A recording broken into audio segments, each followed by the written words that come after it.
How's it going, the Song of Ice and Fire fans? It's Grant from Yecats Miniatures here, and we have got a very, very exciting episode today because we have got the first ever Yecats Presents in association with the Chelmsford Bunker, a Song of Ice and Fire event, Battle for the Three Swords. And I've got a very special guest today, my good friend from the Chelmsford Small Council, which will be explained in a minute, James Stanford. How's it going, James? Hi Grant, yeah, great to be on the show. Thanks for having me. No, it's good to have you on board, mate. It's good to have you on board. So, you are one of the 4 Chelmsford Small Council members that are in charge of basically running this tournament along with other events. We've made some massive waves with this tournament. But first, before we get into that, do you want to tell us a little bit about yourself? How long you played the game? What's your favourite faction? Yeah, great. So I got into this just after Night's Watch and the Free Folk were released as factions, so way back when, just after the Kickstarter sort of time frame, which I unfortunately missed. Got in, started playing with the guys from Steadfast over in London. Played Night's Watch for quite some time, all the way through 1.6. Then we had a Targaryen release, which I bought, and then we had COVID. So, which gave me some time to basically go through, blitz up, and paint all of my Targaryens. We had Greyjoys come out, which I played those solidly for a while, leading into the first LGT for Song. And then after playing them for such a long time, put those down, brought out the painted Targaryens, and haven't really looked back since then. Yeah, strong facts, mate. Strong faction. Yeah, I know that you certainly agree with that. All hail the true Queen of Westeros. I couldn't agree more. I've then played in quite a few competitive events over the last couple of years. So, see, first and second LGTs. Played in Welsh GT this year. A few other tournaments here and there at places like Borden Brum. So we've done a bit of travelling around. And I suppose we probably should mention the team event run by Alan Bainbridge this year. Which obviously you were part of our success for the Chelmsford team, bringing that one home. Champions, mate.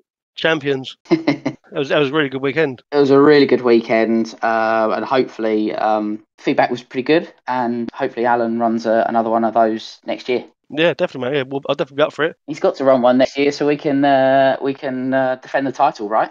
Yeah. Well, actually, fair, I might retire after that one anyway. No, go out on high. Retire as a champion. Retire as a champion, mate. I'm going to start playing competitive Monopoly instead. Yeah. So cool, man. So you're on it, man. So we've So we obviously we sort of got together, and I think it was pretty much after that event in Darlington, by the Dead Metagaming lads. We decided that we were going to run a tournament. We have been running monthly tournaments in Chelmsford Bunker on the Clash of Members event. Sort of drifted off a little bit. So we want to get a bit more enthusiasm back into the game. Me, yourself, Paul Winter, the last year's LGT organizer, and Carl Christie, who's obviously is about on the competitive scene as well. And this for us it's a competitive event. So the event is called the Battle of the Three Swords, in reference to the Essex shield and coat of arms.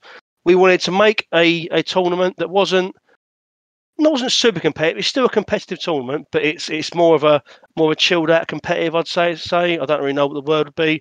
It's friendly competition within the club, right? So it's about playing at a competitive level, but between club mates, so the atmosphere and the vibe is very much more of a casual nature, where we're bringing the best lists that we can, but to play enjoyable games. No, yeah, that's a perfect summary of it. And it's the Clash of Members events went really well, and they were sold out, every month for about 2 years in the end, and that was really cool to sort of play them sort of games, and it's a hark back to them, but less frequently. So we'll talk a bit about the end of this podcast. The aim is to run some more, all of the same sort of similar ilk. So we want to play, competitive lists, competitive games, but enjoy the experience as well. The price has gone up since the last Clash of Members tournament, so we've gone from, I think it was £10 before, up to 20. And the whole reason behind that is because we've got to make We want to get a bit more money in the budget for a decent prize support. Again, we'll go over that in a separate podcast. And also just put some money back into the club so we can pull more players in by putting out some adverts and raising awareness of the club. At £20 as well also covers the buffet lunch as well, because we wanted to make sure that we were sort of giving people a lot of bang for their buck. Yeah, absolutely. I think one thing we do have to mention as well is that unfortunately our venue fee has gone up slightly this year, so that's reflective in the ticket price as well. Yeah, definitely.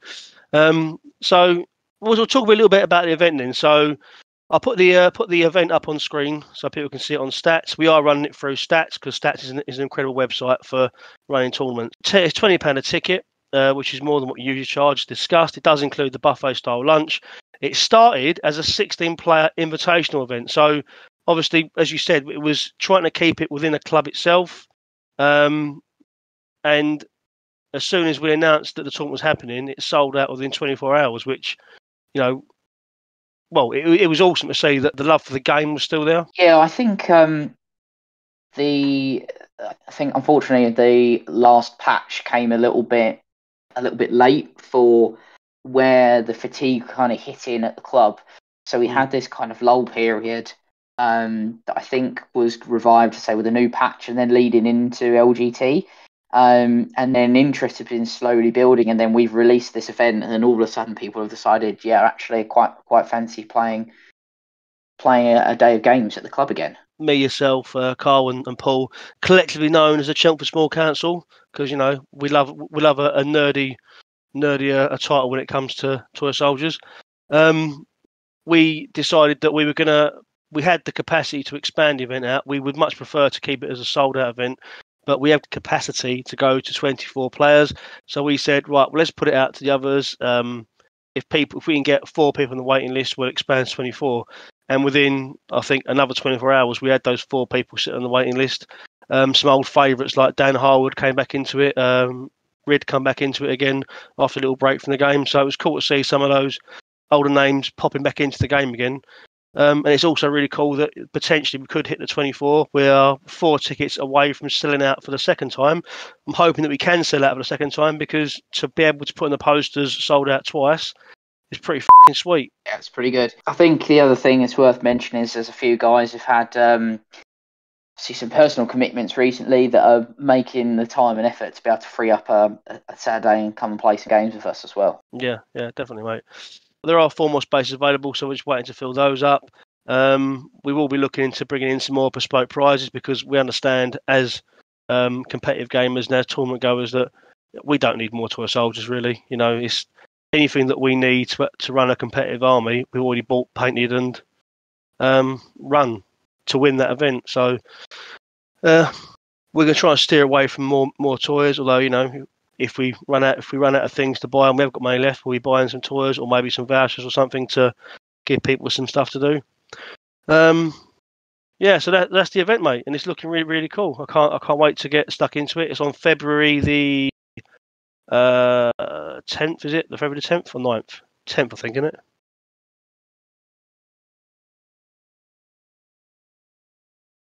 You still there?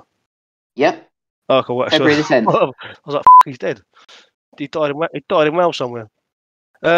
So yeah, if you just look at the stats screen now, so we'll concentrate on the event today. So it's the list restrictions are the same. So you'll bring in 2 40-point lists of one faction. You can use whatever you own. If this includes things that are not released in the UK, we're okay with that, as long as you pay the gold price. The only restrictions and limitations that we've put in place is you can only use stuff that is on the Song of Ice and Fire Stats website. I mean, to be fair to Carlo and Mickey, as soon as stuff goes out and it's leaked and there's rules, they bang on the website anyway. So I can't see there being an occasion when you've got the models and it's not on the website. List lock is February 9th at 6 p.m. Yeah, I think that pretty much covers it. The winners to be crowned Warden of Essex, because, again, we love a nerdy title. I don't know where I'm going to put that on my coat, because I'm definitely going to win it. But yeah, just something to mention as well is that there's no painting restriction on this either, is there? So I know that we've got there's a couple of newer guys that have come into this event. We're not expecting them to bring painted armies along with them. We're more interested in people coming and playing and having a good time. Yeah, I say that's the £20 ticket, and again, it's on the screen now. It gives you entry to the event, a buffet style lunch, automatic entry in the best painted category. Even if it's not painted, you just won't win it. Free parking at the venue, so you can literally park on the doorstep of the venue. We'll talk a bit about the venue in a minute because I think that's quite important to cover that because, as you mentioned a minute ago, the club rates have gone up, but it's a really cool club. You have access to our bar to celebrate your victories or drown your sorrows or to buy me a beer, whatever you want to do. And a day of game with top people. And we'll be looking to stream the top table. Again, I won't get into that in this podcast too much because I need to work out how we're going to do that. So I need details before I can give you promises. The best painting army will receive the Yecats hobby hangout treatment. If you follow the channel and you watch our videos as we release them, you'll see the recent video from OJ Tidboy, won best paint at the LGT. Again, he's a member of the club and he will be coming down for this event. So he can't win it twice, so it better start playing his Baratheons. Obviously the day's schedule is on the stats page. It's open and register at 8 o'clock. We normally opened at 9 o'clock. We pushed it down an hour to make sure we've got enough time to finish these games and have a decent lunch break. So it's open and register at 8 o'clock. Round one is between 8:15, 10:15. So all game rounds are 2 hours long with a 15-minute changeover time. So the first round is Clash of Kings. Round two is 10:30 to 12:30. Lunch is 12:30 to 13:30. Round three is 13:30 to 15:30, which is Hound and Ready. Round four is 4:45 to 5:15, which is Game of Thrones. Then we do our prizes awards at 5:15, and then we need to be out of the place by 6 p.m. Otherwise, they'll beat us up and never let us use it again. Absolutely. Yep. And obviously make sure you bring your own models, dice, a Song of Ice Fire terrain, and walls, and measuring stuffs.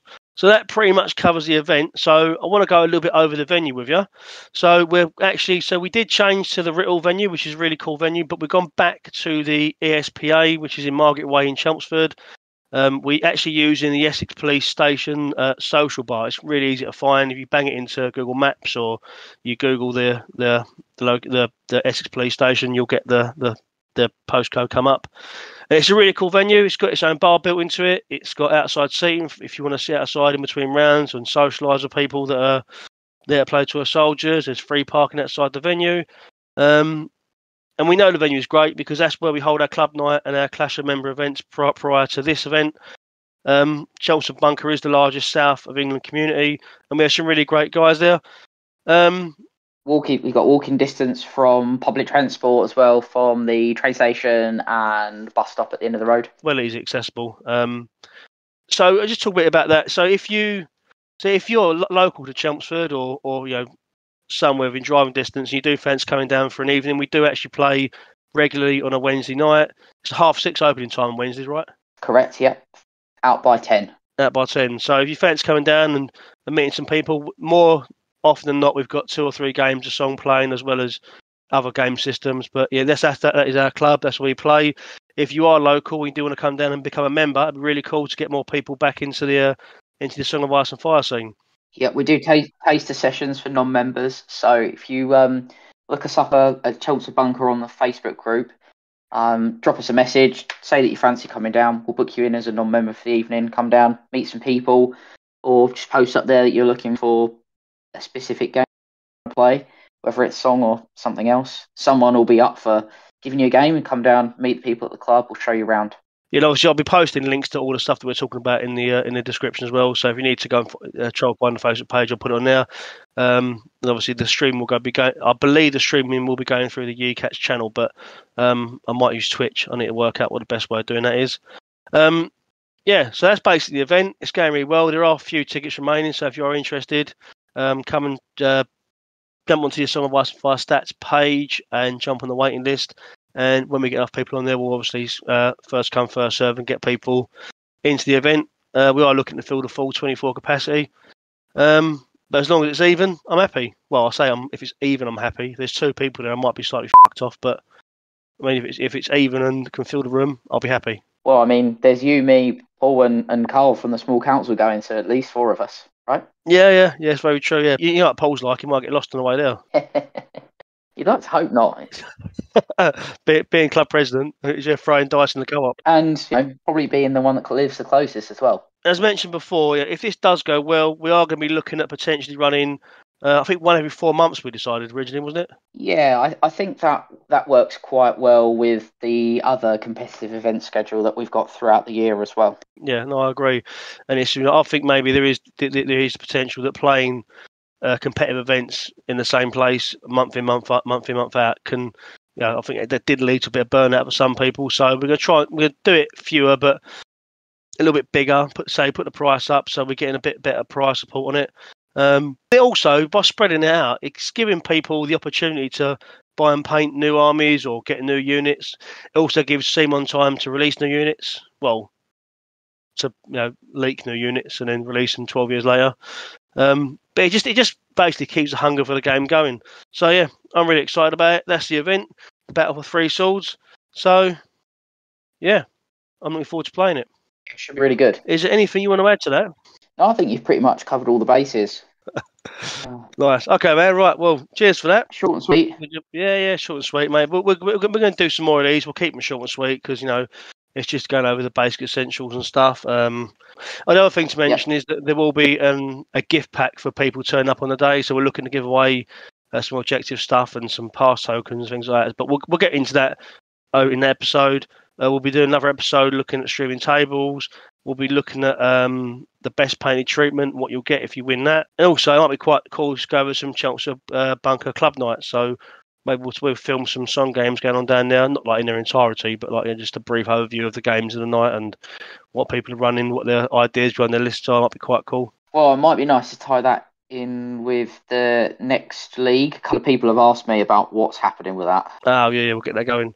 Yeah. I think people are hungry to start and reset. Yeah. Well, we'll finish this one up and we'll get on that. We'll make it another Chelmsford Small Council run again. So that's the end of the episode. It's been really cool to have you on board, James. We're really looking forward to playing this event, to run this event. I'm looking forward to a bit more promo leading up to it. So cheers for your time, mate. Cheers for your time for listeners. No problem. Thanks for having me. Oh, welcome, mate. Anytime. I'll catch you soon. Yep. Take care. Take care, mate. Bye.